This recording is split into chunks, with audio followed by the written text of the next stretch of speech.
topics and opinions expressed on the following show are solely those of the hosts and their guests and not those of W4WN Radio, its employees, or affiliates. We make no recommendations or endorsements for radio show programs, services, or products mentioned on air or on our web. No liability, explicit or implied, shall be extended to W4WN Radio, its employees, or affiliates. Any questions or comments should be directed to those show hosts. Thank you for choosing W4WN Radio. Are you ready to take a journey? Let's connect with the healers of the world. It's that time. It's time for the Language of Healing on W4WN Radio and Talk 4 TV. Now here's your host, Dr. Nicole Fortin. Hello, everybody. Welcome back to the Language of Healing. And today we are exploring what it really means to stop giving your power away, especially for women in leadership and life. We'll explore some ways that we unintentionally give our power away, what that looks like, how we might be able to balance some of those dynamics in our life.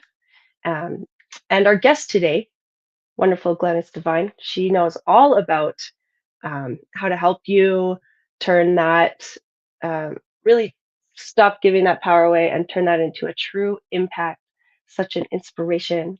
She's a speaker and wonderful mentor. So let's bring her on, welcome her with a big warm welcome.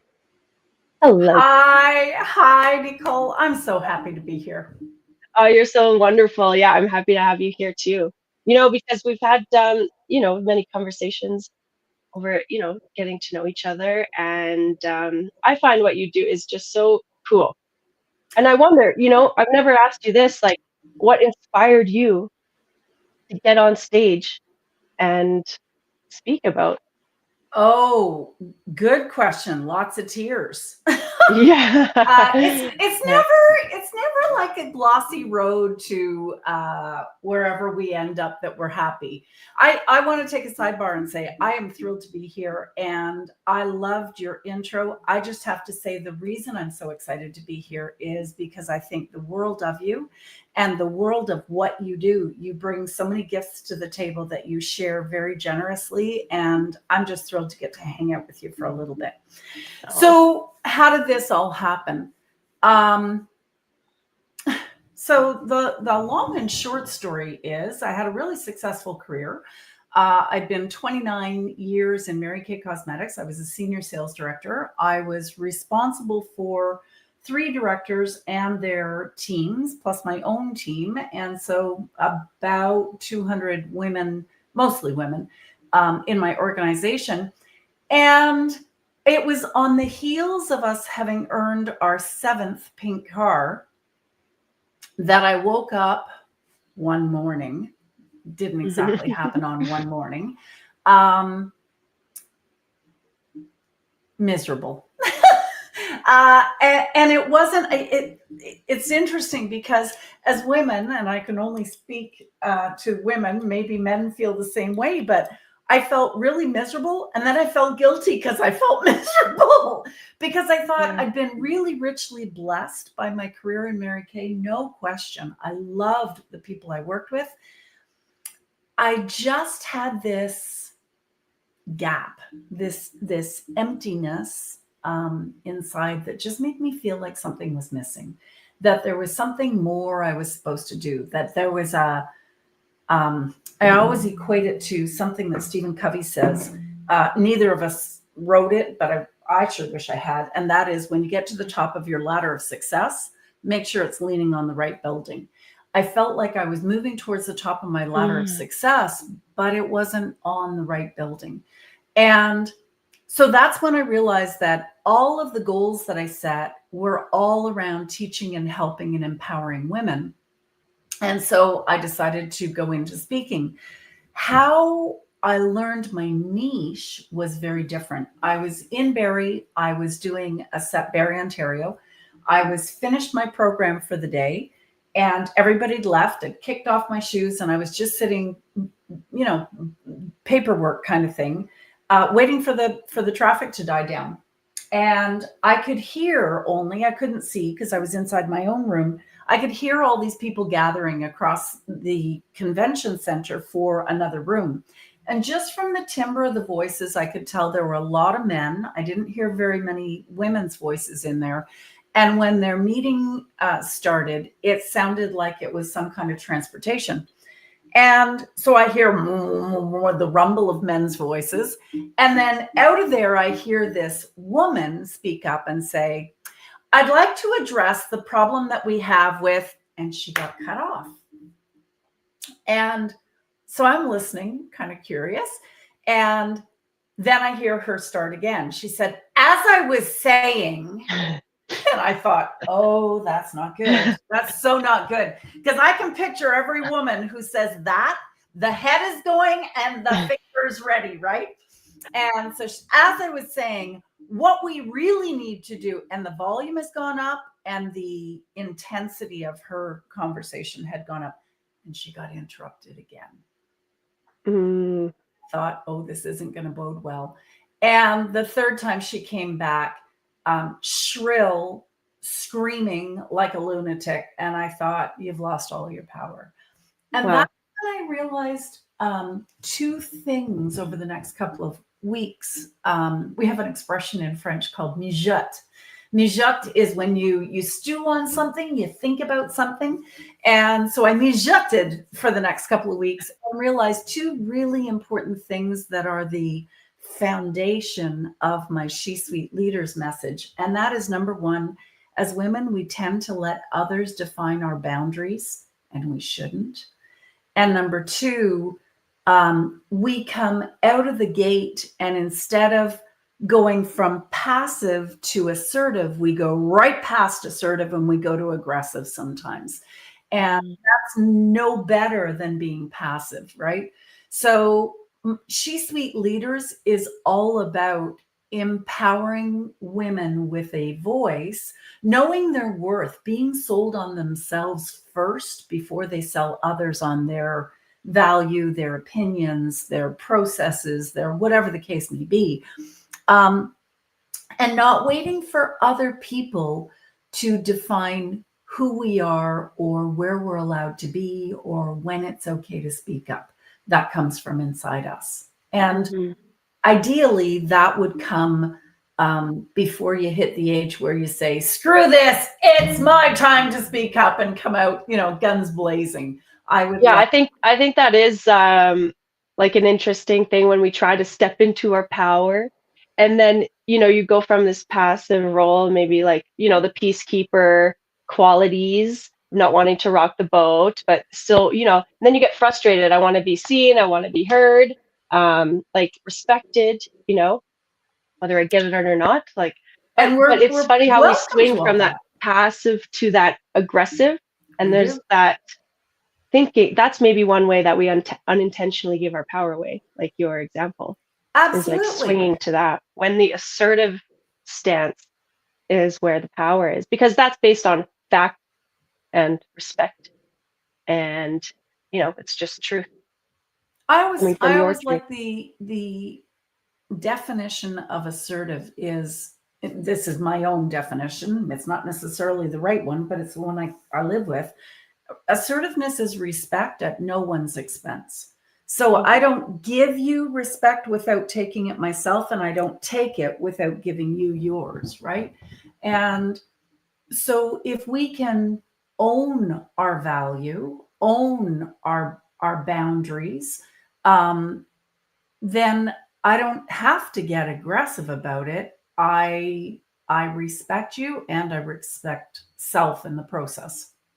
And speaking of healing, that's going to be far healthier, right? When we're churning with a knot inside us because we're thinking things. There was a national sales director that I learned from in Mary Kay, and she used to always say, quit thinking things that people think that they don't think at all. And we are masters at that. Oh, yeah. Somebody let's speak about that one. Yeah. Sure, because somebody comes up, we have our shortcomings, we wear our insides on our outsides, but we compare others' outsides and we don't see their insides. So they come up to us and we think, oh, they see all my flaws, right? And they say something and we're sure it's about us, and it rarely is about us. Yeah. And so we respond. It's kind of like a tennis match, right? You throw something at me that I think is weighted or has judgment on it, and then I'm going to hit it back with judgment and weight. And that doesn't go anyplace great. No, just reactionary cycle right there. Yeah. Yeah. And I think that assertiveness and like healthy responses are a key to stopping that cycle. Oh, and all of the ruminating we do, right? Did I Oh, say yeah. the right thing? Did I do the Yeah, right yeah. thing? I shouldn't have said that. Oh, I wonder what they meant by that. Look, nowadays I ask, I'm notorious for saying, please tell me what these eyebrows mean. Right? And somebody else say to me, I'm thinking, fair enough. Oh, I'm not sure I agree with that. Oh, how so? Like I spent so many years worrying and really, I earned these 2 creases for a reason. The 11s. Yes. Worrying about what Yeah. people think, or worrying that I'd done something right, or not done it wrong, or not done it the way they expected it to be done, or, any of that stuff. Life is way too short not to embrace the joy that we can and let go of all the Yeah. head stuff, right? What do you think is maybe a cause of that? Like, where does that come from that we can ruminate on those questions? And because I don't think I mean, I've experienced that. I'm sure many people have. And I don't know if it's more prone to women. Maybe there's a bit of a I'd love some men to weigh in on this. yeah, that would I be a have good a couple of male colleagues Is who it say, estrogen? yeah, no, my male colleagues say imposter syndrome is real for men too. Yeah. It's a really good question. I think that sometimes it's our defense mechanism. I'd rather think the worst and be wrong than think the best and be wrong, right? Yeah. And so we tend to project that onto other people and then assume they're thinking that. Again, the one thing that I've tried to drill into my children certainly is most of us are so self-absorbed, we rarely think too much of another human being. And so the same is true of people looking at us, right? They're not making a whole bunch of judgment. And if they are making judgments, do you really want to be around them anyhow, right? In most cases, they're not. In most cases, their comments are subjective, or objective rather, not subjective. They're not placing any judgment or any thoughts or any opinions. So own the authentic you, and if they don't agree, they don't agree. Mm-hmm. I think sometimes it just takes, somebody saying something judgmental or I hate the word constructive criticism, because I think criticism is destructive. But somebody makes a comment and it fits perhaps that isolated incident, but we tend to use that as a paintbrush for everything we've done in the past. Because again, it gives us a coping mechanism. If I believe that, then I've got, skills to combat it. Again, that's not where we want to be. We need to get sold on us. We need to own the value that we bring to the table. I just finished packing for a session I'm doing in Europe next week. And one of the things I'm bringing with me is one of the favorite tools I have. And it's a beautiful heart card. And on the back, it says 7 reasons why I rock. And I encourage every participant to fill it out. I remember my son walked in my office one time and mine was up on my corkboard, and he said, "You give good hugs." He goes, "Yeah, you give the second best hugs on the planet." And I said, "Second best? Who is she?" And he said, "Graham." I went, "Yeah, okay." So it can be as simple as I give great hugs, or I cook a beautiful meal, or I am reliable, I'm organized, I'm flexible, I'm open to people's differences. It can be anything. We need to be sold on what makes us rock, and that in turn becomes our value proposition in business and in life. Yeah, because the greatest, sometimes the greatest strength comes from within, if we're and if we're talking about like healing and being balanced, because there's so much of us, we are not just that one isolated incident, you Yeah. know. I think with someone with a bit of awareness or a desire to be a better human, Yeah. would take that as like, okay, now how can I improve? What can I, so I think that can create some spins. But to be balanced, we have, like I'm just thinking of the chakra system right now. And that the Absolutely. solar plexus, like the will, that's our power for ourself. Like there's power in our tribe and our community, and there's power in relationships, and there's power in ourself. And then that, kind of elevates us into having. Well, and just being around, I mean, I love being in your space because you are very clear. It's one of the things that attracted to me to you as a human. You are very good in your skin. You know what your gifts are. You're confident in what value you deliver, and therefore I didn't ever sense um any need to prove, any need to, you are you. I love that about you. You are very authentic and you're very calming to be around, right? So we need to do this for us, for our own health. We also need to do it for one another, because if we're good in our skin and we're not worried about the inner dialogue going on, I can be present for you and fill your cup, right? Mhm. And, I heard an alarming statistic. 20% of all the heart attacks that happen on a Monday morning. Scary. So we're safe Mm. for another week. Yeah, Unless you're past the listening to the threshold. recording on a Monday morning, just ignore what I just said.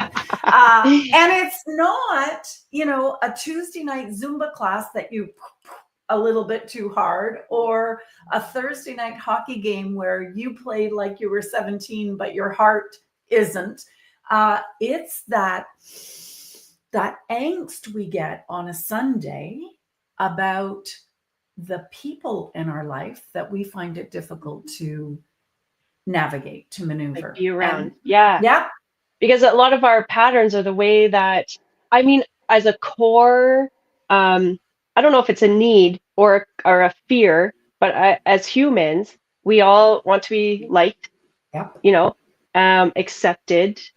So I think that we do develop these coping mechanisms or these ways absolutely. of navigating a situation in order to not jeopardize that. Because if we're, you know, judged and outcast, well, then Oh, we're nobody wants to worthless. feel like that. No, that's what Absolutely. it's like, all the defensive mechanisms to try to protect us. Yeah, stay away from that, right? It goes right back Yeah, to our fundamental need to feel connected to others and bring value into the world, right? yeah, When experts peel back the layers of what causes stress so hard that your heart goes, bounce baby, I'm out of here, it's a lack of feeling valued and appreciated. And yeah, that's something that if we're good in our own skin, we can catch others doing something right and build them up, giving them yeah. value and appreciation. I love that. I love when like that juices me up when I can feel good and strong and help someone else feel like more whole and healthy. And then it's like chain. It's like paying for someone's Timmy's order when you're ahead. And Paying it like forward, I love that, absolutely. doing that too, like, Yeah. I'm gonna pay for someone's gas today. Like, Yeah.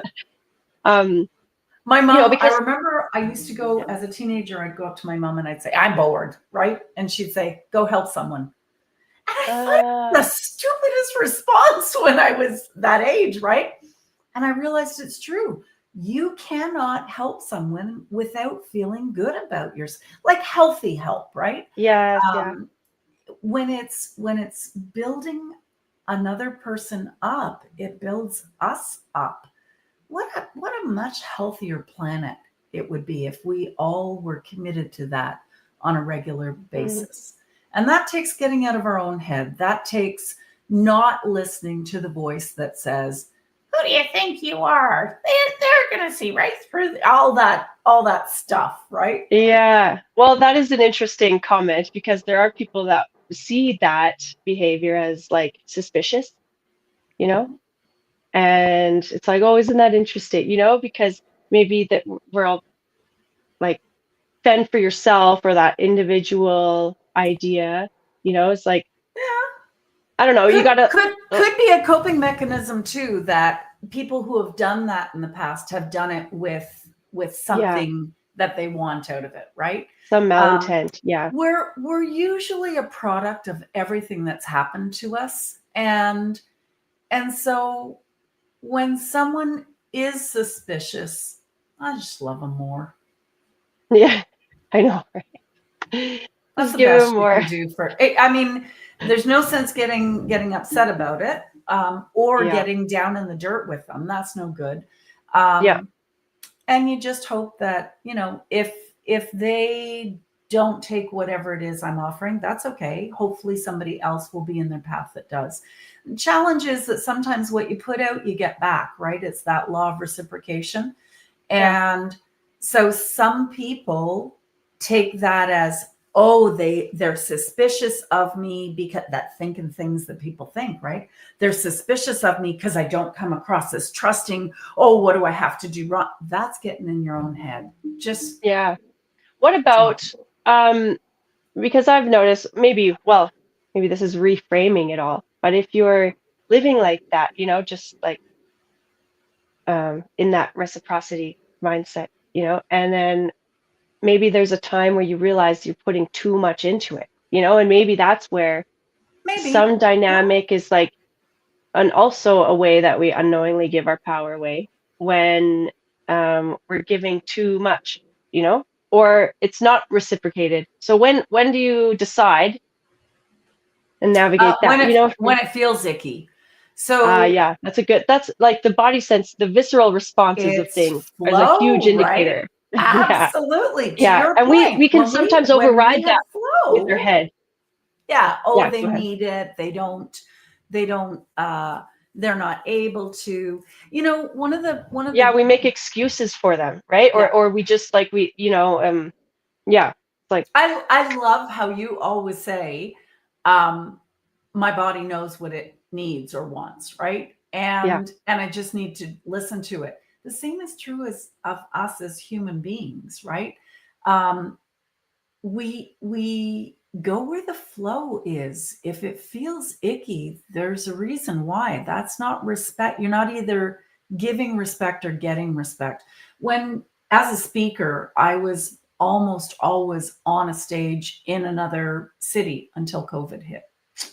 And that mm, changed everything. And many of my colleagues and I had to pivot. And so one of the ways I pivoted was I went and got certified, through ICF training, International Coaches Federation training, and got my level 1 and level 2 coaching. And one of the hardest elements for me to swallow was the fact that people are whole, resourceful, and complete without me. yeah. And it hit me more as a mom than it did as a leader and a speaker, because I was the solution mom. I had all Oh, you pressed your mute button. Excited, jazz hands. true. Yeah. Yeah, there. Oh, and you did it again. And so as a result, I had to I had to realize that, and I think the world of my children. I do, my adult children. I think they are whole, resourceful. I just had to get my ego out of the way, that I wasn't the one coming up with all the solutions. And as a leader, that's helped me, because Um, I think particularly as women, so this is gender centric. We like to help. We like to give. We like to whatever. Um, and so we can sometimes jump into somebody who is fully capable and try to fix their problems or their life because it makes us feel good. Mm. So that's a little bit of ick as well, right? That's Yeah, not yeah, the balanced, enabling kind of thing. right? Because it makes me feel good. So I think we just have to do a what I call a checkup from the neck up, right? Every now and again, just say, am I feeling flow? Am I feeling that I'm getting as much as giving? Am I giving Mhm. respect as much as getting respect? Am I helping as much as being helped? Because, sometimes we can get to um, a place also where we've been so good at helping others that we think we don't need help, and that's lack of humility as well, right? Yeah. Fortunately, life sends us a good dose of humble pie every now and Uh, again. Absolutely. So I actually think imposter syndrome voice keeps us honest. It provided we don't Yeah. listen to it solely, right? We need to recognize that first of all, imposter voice only pops in when you're at a new level because it doesn't have to keep you down unless you're moving to the next level, right? And second of all, let it be your coach corner of your devil's advocate. Are you getting too big for your britches? Do you need to accept some help rather than give it? Are you guilty of thinking you know all the answers, right? Um, Mhm. do you have Yeah. flow, right? Yeah. Is it healthy? Yes, those are some definitely that imposter syndrome is relatable to so many of us, but that's also part of the learning stages of life. There's so many Yeah. times I've like take the position of fake it till you make it, you know? And if you don't, if you get caught, well, I don't know, you just kind of learn from them. Learn on the way and be humble that you screwed up. Yeah, Yeah, and oh, absolutely. that's a good point too. You mentioned, the imposter syndrome sometimes keeps us like humbles us a little bit too. And I emotions like guilt or some of those ickier feelings can help us form those boundaries. Anger is a really good example as well because Anger, when you shame, sadness, yeah, all when of you it, right? feel that, that means that there has been a boundary breached. And then when we're talking about this balance of like giving, receiving, um, mutual respect, there's no tangible line drawn for us. It's like an Yeah. intangible thing that's hard to see. And we could have all sorts of belief systems blocking, clouding that vision. I think that's what's really important about having a coach, like a strong coach I and would say mentor. a coach and a mentor and some kind of cohort, right? A circle of Yeah, people a mirror that of fill you up, whether and it can be a podcast, it can be an author. I have a huge bookcase full of books. And depending on what I'm feeling, I might pull out a different book, right? I just need a page out of something, or I click in my Audible, or I tune into my Insight, or I have kind of like a board of directors, and they each have a mm, different specialty. And so when I'm feeling icky about my image, I'll phone one. And when I'm feeling icky about my mhm, professionalism, I'll phone another. And when I'm feeling icky about my parenting, I might phone another. And so having other women who you admire and who you look up to, in the same way that we do that with healing, right? yeah, yeah, definitely. There are so many wonderful modalities out there, Modalities. You and got it. I've seen you use multiple ones, right? oh yeah, If one thing doesn't work, hey, there's another approach to this. The same is true in our headspace. yeah, it's all the tools. But I think that people are such a great, tool or resource around us. If we can Absolutely. be, on a path to getting better, evolution and getting better, and all the mirrors that they provide for us. Like we're not in this icky, sticky situation without others.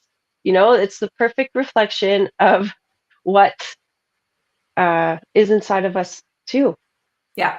Well, and the And other thing I want to throw out there is that whole mind body connection, right? The reality is, if I'm tired, hungry, sick, hormonal, or rushed, you're not getting the best out of me. And so, yeah, doing a checkup, physical as well as emotional, right? Am I a bit under the weather? Am I feeling rushed? Oh, did I hydrate all day today? Oh, when's the last time I ate something that was, protein based and plant based? And all of the things that make us healthy physically, as well. Have I gotten up and moved today? Right. That all contributes, as well as what have I been listening to on TV? My oh kids yeah, tease the heck out of me. I won't watch horrors. I won't watch, and I protect my ability to be a positive light with a vengeance. So I'm yeah. really careful about what I You're a suggest. fierce protector of the light. Yes, do not distinguish the light. Yeah. Whoa, there's power in that. Yeah, yeah. So I'm careful about what I think, what I watch, what I listen to, who I listen to, Yeah. what it says. And the other thing is, on days you don't, be kind to yourself. Don't beat yourself up that you fell victim to an old pattern or whatever. Just do a pattern interrupt and move on. Be Yeah. gentle. What Give are the you? girl a hug. Yeah. It's good self-talk there. What are some good ways what are some of your favorite ways to interrupt that pattern? Ooh, so I learned a mudra Mhm. that you just by prep. I've got green marker on me. My Nice. apologies. really, really nice compliment. When you press your fingers together to the point where you can feel your pulse, it's a grounding experience, and it's just saying, I'm mindful. I'm here. There's a lot of good things. I do that when I do gratitude first thing in the morning and first thing at night. And the nights I fall asleep before I do, or the mornings I jump out of bed because I'm running late, that I don't do that. They don't go as smooth. Is it the be all and the end all? No, but it's layers, right? So a pattern interrupt is just putting my fingers together sometimes to say, ooh, am I in flow? Flow is one of my favorite words. Yeah. Where there is Whether flow, there that's, is no pain. That is like you one taught of me my that. mottos. Yeah. Absolutely. And Yeah. so, whether that's physical, whether that's emotional, whether that's mental, whether that's allowing other peripheral information to disrupt my flow, understanding what it is, and understanding that sometimes, in the same way that rocks in a stream become smooth over time, sometimes obstacles in our path, we can't control everything. What we can control is our reaction to it, right? So Yeah. And that's knowing like a that, muscle. yeah, Train.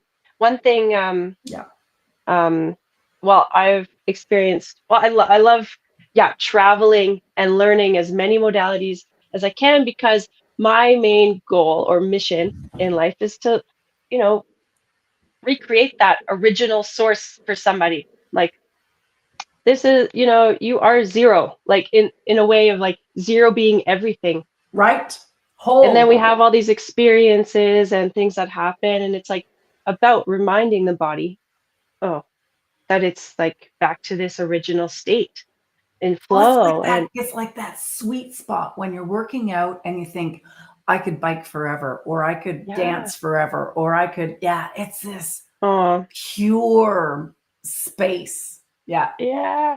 Um, so there's the physical. We take care of the physical more often.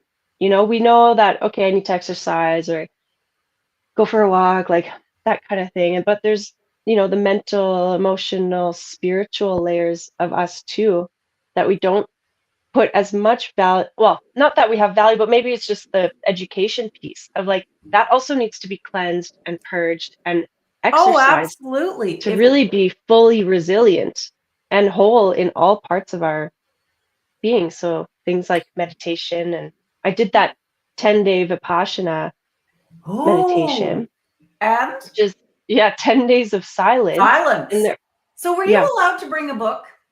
no, you cannot read, you I cannot didn't know write, that. Yeah. So you're I not was, supposed to like make eye contact with anybody unless you have a real problem. You can speak with one of the facilitators. advisors. Yeah. But the How whole did you point is to, feel?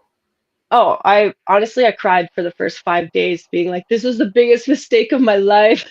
But Oh there's been no. many, but I laugh about that. I had the word, like, it was also in an area of the world that was very disrespectful to point your feet towards the front of the Uh, room. yeah.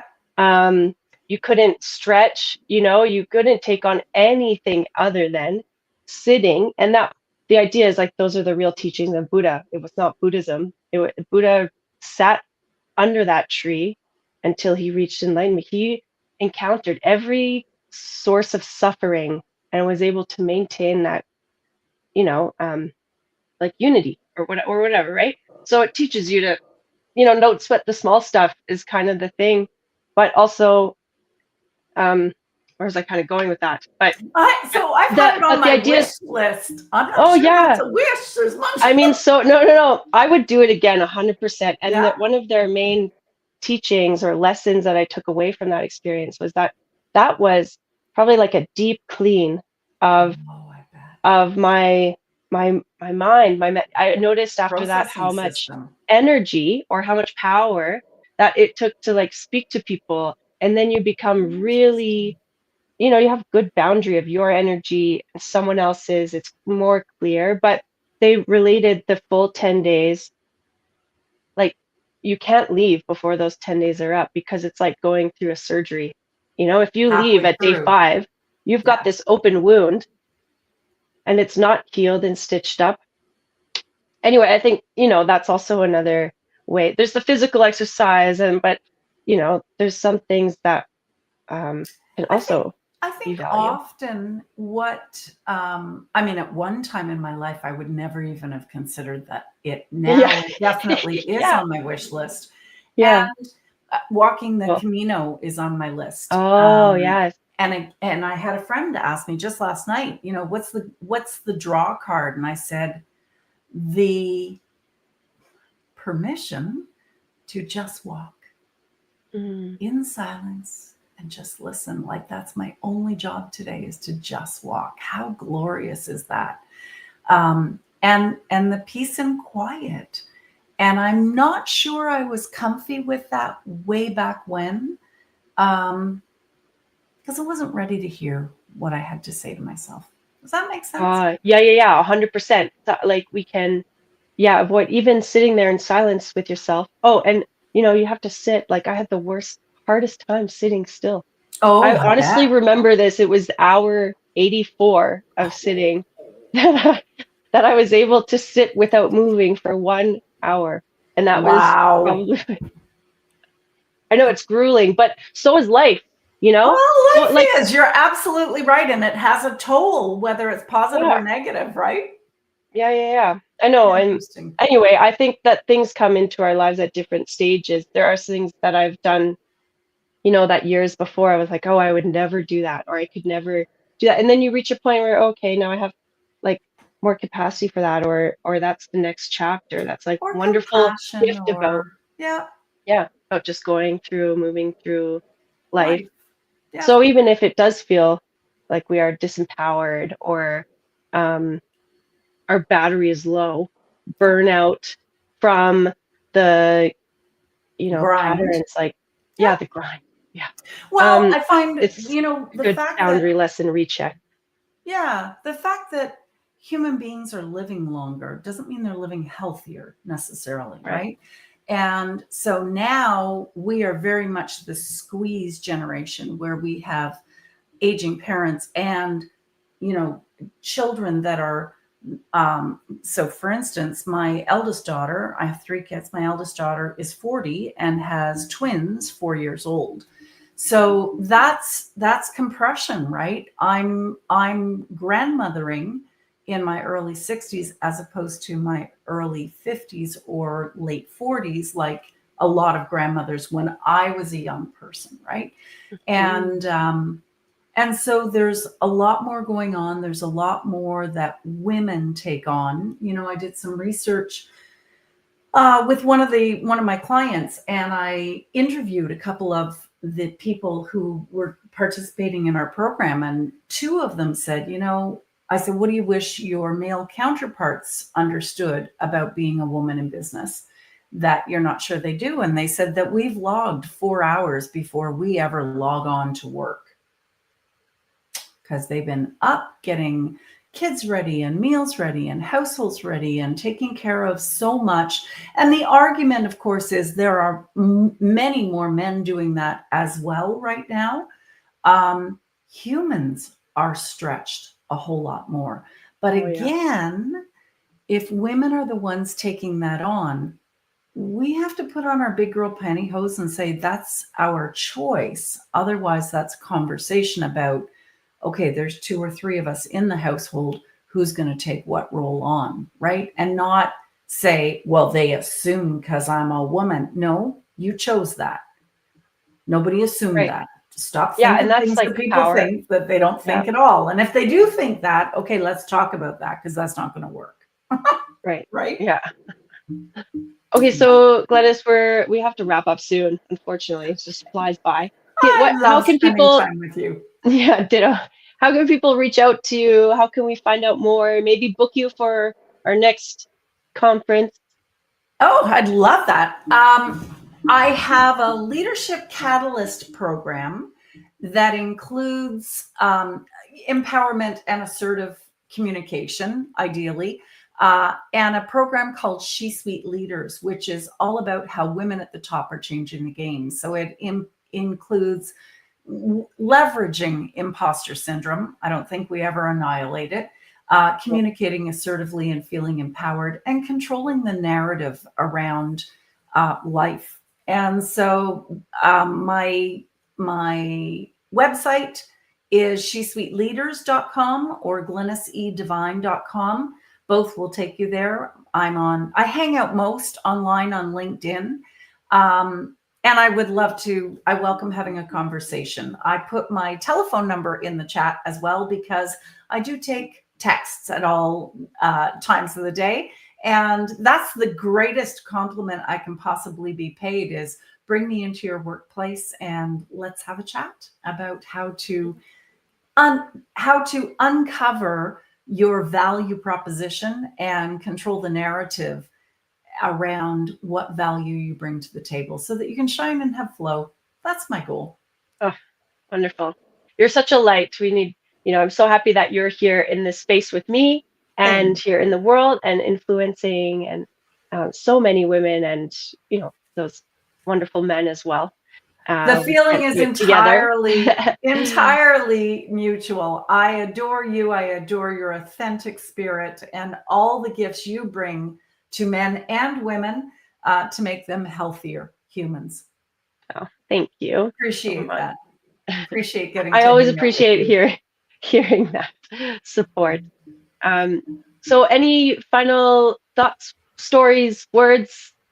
Yeah, do a checkup from the neck up. Do inventory on what gifts you bring to the table, and don't censor them.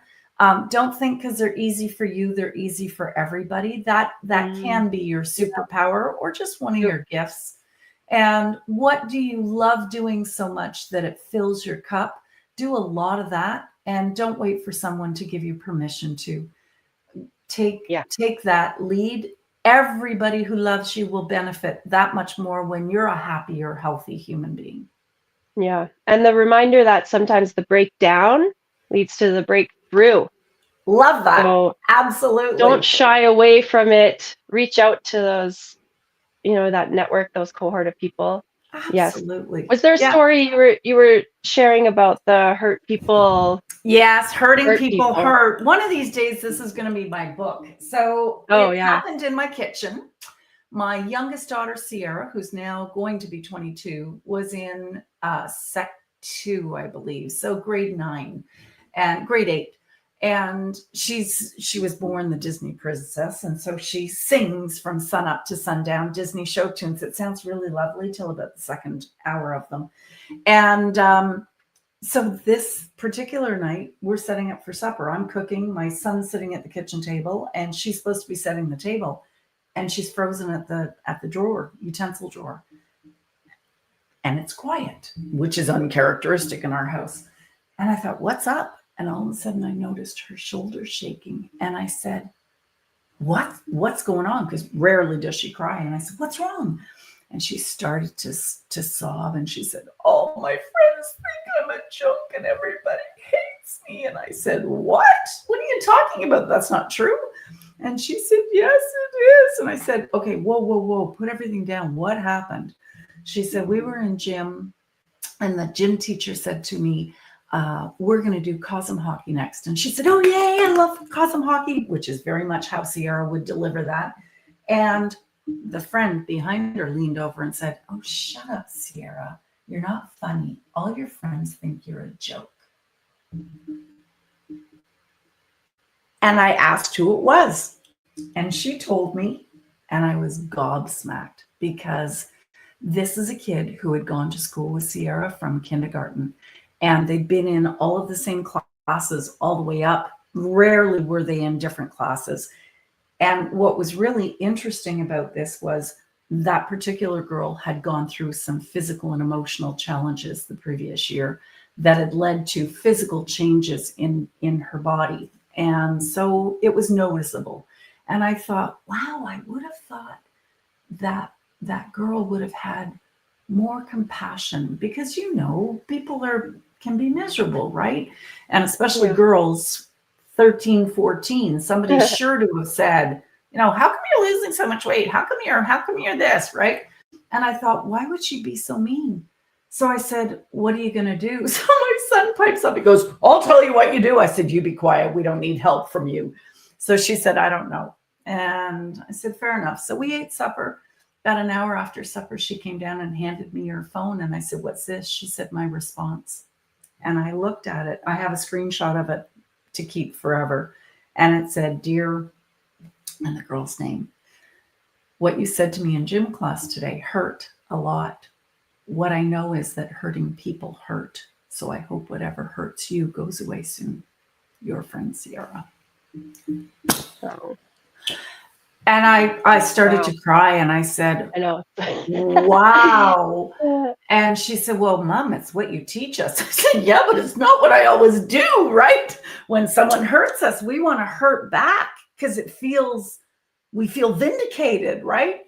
And what she chose to do in that moment in her youth and her blessed naivety was take the high road. And it's funny because when I tell that story, people say, how did she respond? And I said, oh no, we got a WTF text back.